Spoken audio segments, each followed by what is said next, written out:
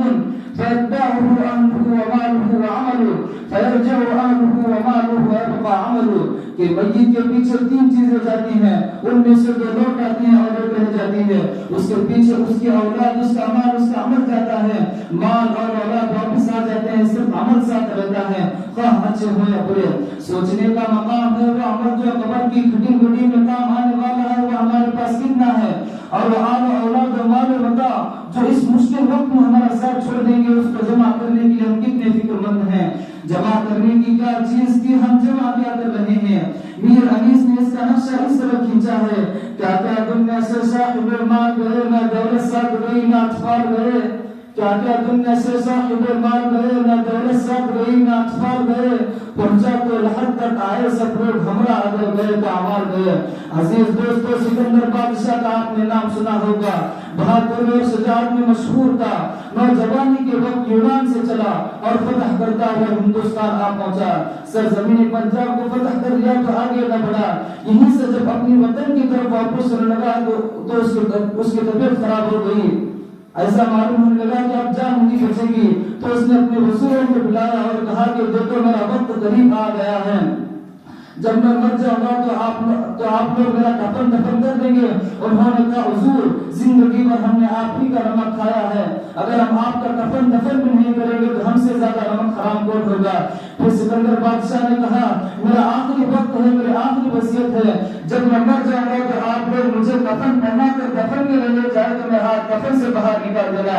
انہوں نے کہا حضور ایسا نہ فرمائے، کیونکہ اس میں آپ کی بڑی بے عزتی ہوگی، کیونکہ آپ کا جنازہ بادشاہ کا جنازہ ہوگا، ساری دنیا کے لوگ اسے دیکھنے کے لیے آئیں گے، جب پوری دنیا دیکھے گی کہ آپ کا ہاتھ کفن سے باہر نکلا ہوا ہے تو پوری دنیا کہے گی دیکھو سکندر کتنا بڑا لالچی ہے، فتح کرتے کرتے مر گیا مگر اپنی لالچ ختم نہ ہوا، کیونکہ وہ اپنے ہاتھوں کو کفن سے باہر نکلا ہوا ہے۔ سکندر بادشاہ نے کہا آپ لوگوں نے سمجھا ہی نہیں، میں اس لیے اپنے ہاتھوں کو کفن سے باہر نکال رہا ہوں تاکہ لوگوں کو نصیحت ہو کہ سات لوگوں کا بادشاہ جب دنیا سے جا رہا ہے تو وہ بھی خالی ہاتھ جا رہا ہے، ایک روپیہ بھی ہاتھ میں نہیں ہے۔ دوستو اتنے بڑے بڑے بادشاہ جب دنیا سے گئے تو خالی ہاتھ گئے، نہ دولت ساتھ گئی نہ اطفال گئے،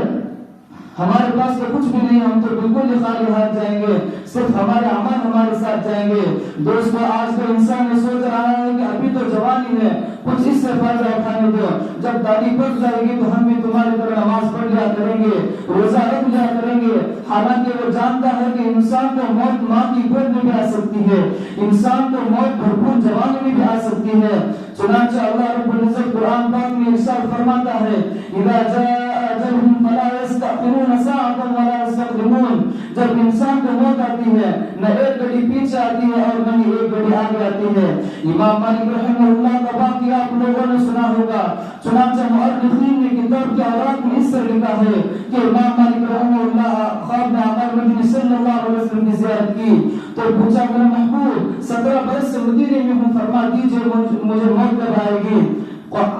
پیغمبر صلی اللہ علیہ وسلم نے مسکرا کر آسمان کی طرف دیکھا اور ہاتھ کی 5 انگلیاں اٹھا دی اور فرمایا، امام مالک رحمہ اللہ حیران ہوئے کہ آخر 5 سے 5 مہینے یا 5 ہفتے یا 5 دن مراد ہیں۔ علامہ ابن سیرین رحمہ اللہ جو خواب کی تعبیر دینے میں وقت کے بہت بڑے امام تھے، امام مالک رحمہ اللہ ان کے پاس آدمی کو بھیجا کہ حضرت سے جا کر پوچھ کر اس کی تعبیر کیا ہے، کہنے لگے کہ